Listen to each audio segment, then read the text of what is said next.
It is scientifically provable that the institutions of the right have been hijacked and rendered incoherent because of the infiltration of liberal elements. Liberalism itself has been hijacked by the religious practices of the East. Liberalism no longer means what it used to mean. With the corruption of liberalism came the corruption of conservatism. The ideological right is a remnant. What remains of the right is largely liberal. Conservatism, Christianity, and the West do not mean what they used to mean. The right is hit with accusations of racism, xenophobia, hate, Islamophobia, homophobia, misogyny, white supremacy, white privilege, white fragility, and probably some similarly nasty things. The right has been taught to be ashamed of deviating from the Eastern way of seeing things, as if the East had devised the proper way to think. The point is the liberal system is aligned with the East to destroy the West. Its institutions and philosophies are sourced from Eastern influences, yet the West has largely adopted the basic premises of Eastern mysticism. But the institutions of this world are not legitimate, nor can they be made legitimate by any facet of Eastern mysticism or anything derived from these beliefs. Liberalism is not justified and cannot be proven to have scientific merit. We need to take liberals at their word when they say they love freedom. Not for them a currency that is stable or streets that one can walk around on. Scientific predictability is too boring and too constraining for them. Legitimacy for liberals is just another word for bigotry. With liberalism, everything is permitted. Legitimacy is not an issue in that everything is tolerated if not embraced. There is no room for discrimination.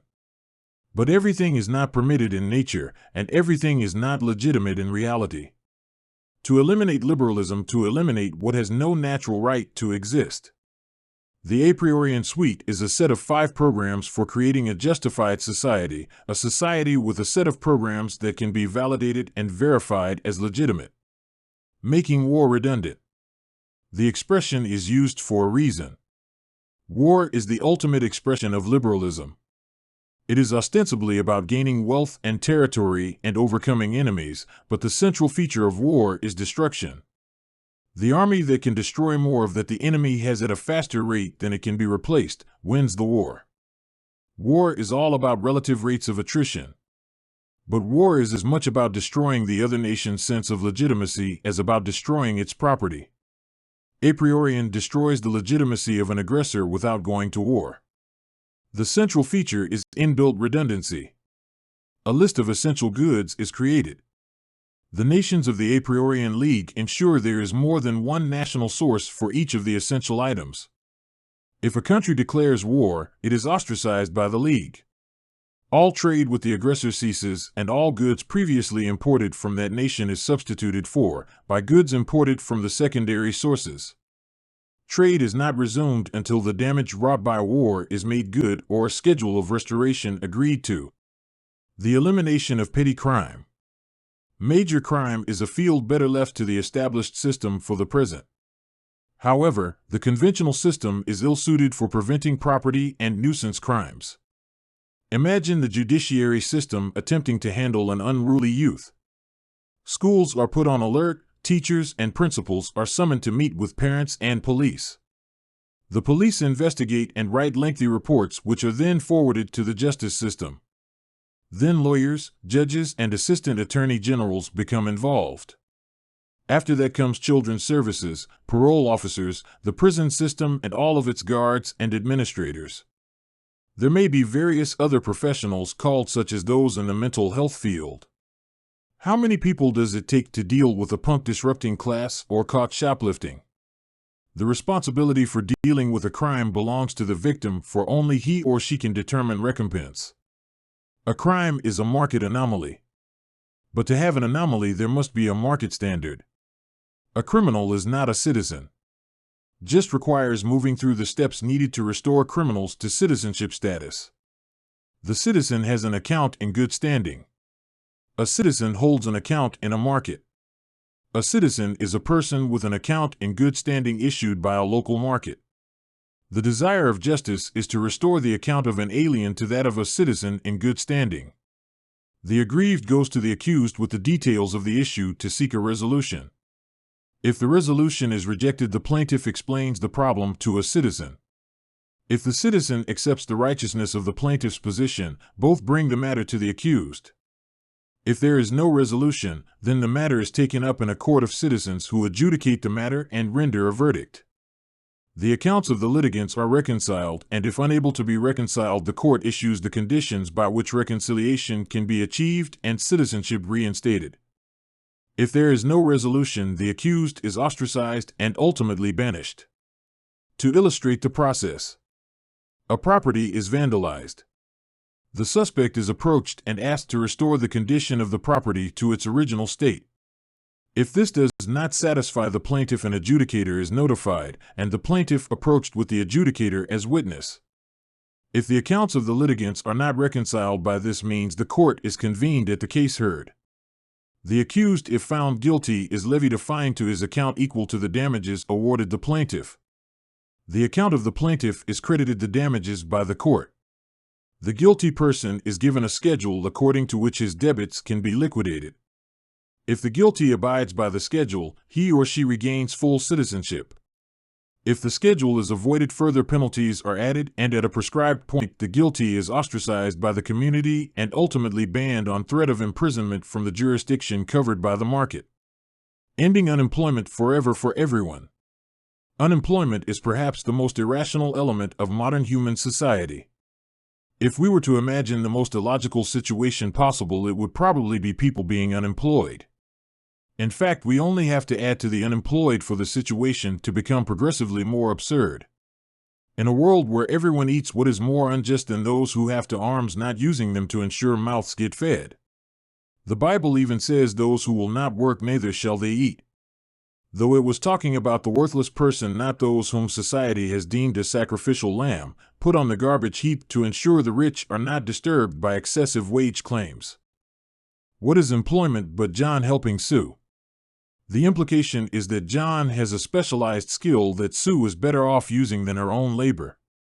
All the market needs is a way to track the value of John's labor so that he can recoup the equity he provided the market with his labor. By dividing the market into 12 sectors and seeing each sector as a fundamental speciality, all persons are employed by one of the sectors depending on the person's special skills relative to the needs to the market. One sector always has need for the labor of all employees, and the work of all persons always create value. Because the market always accounts for all value created, the market credits the work done. As the owner of an account with a credit balance, the worker can always use these credits to barter for other goods and services created by the market. In this way, full employment is always achieved without inflation or the problem of job creation. The person always can find something to do, and his or her work is always credited by the market by the addition of credits to his or her account. A new monetary model. Money is not a thing. The idea that one can see or feel money is the silliest notion this world has entertained. A gold coin is not money. It may be used in lieu of money as a standardized trade item to make trade more flexible, but it is not money. Money is a unit of account. Unit of accounts are not visible except as numbers in an account book. A medium of exchange is a physical unit that facilitates trade. That is an asset owned by private enterprise or the state. It is lent out at a price. Sometimes the price is value added, as with interest payments, or by seigniorage. Either way, the value of the currency inflates. To create money is to create an accounting system composed of a system of accounts that records debits and credits using a unit of account. In Apriorism economics, the unit of account is called a prefer, which is a contraction of preferred shares. When the market produces equity, which is value added to an asset, the equity is recorded as a credit to the account of the worker who produced it. This balance is then available for purchases. Equity is produced by work. When workers produce goods and services, they are paid a living wage. This is paid as a credit to their preferred account. Thus, there is no inflation, and the economy is stable without inflationary cycles. Eliminating taxation, inflation, and the state. Only barter has no inflation. Every dollar of taxation and every dollar printed and every dollar of debt produces inflation. That is an absolute and invariable fact. To eliminate inflation requires eliminating the state. No state can exist without inflating the currency because every state requires tax revenues to operate. No agency that produces inflation or path to inflation can exist without the direct involvement and participation of the state. The Apriorism program for the elimination of taxation requires the private sector produce, directly, all social goods. Barter can exist in a sophisticated economy if provided with a mechanism called a unit of account that digitalizes the value of the goods and services bartered. This digitalizing of bartered goods might seem awkward or even impossible, but remember, all taxation is inflation and the only exchange that is not inflationary is barter. Social goods are created by one economic sector building something for another. So, in fact, creating social goods is just a kind of barter. Every item bartered has a value, and values can be recorded as units of account and tracked. To make the barter of social goods possible, the economy is divided into 12 different sectors. Each sector barters with the other. The values are digitalized by a system of accounts. The transportation sector transports goods, and the construction sector builds roads. Roads built by the construction sector at the behest of the transportation sector requires the market debit the buyer's account and credit the seller's account. This is true whether the buyer is an individual or an economic sector. The seller's account is credited the price of the goods or services sold whether the seller is an individual or a sector. This program eliminates the need for the state and inflation.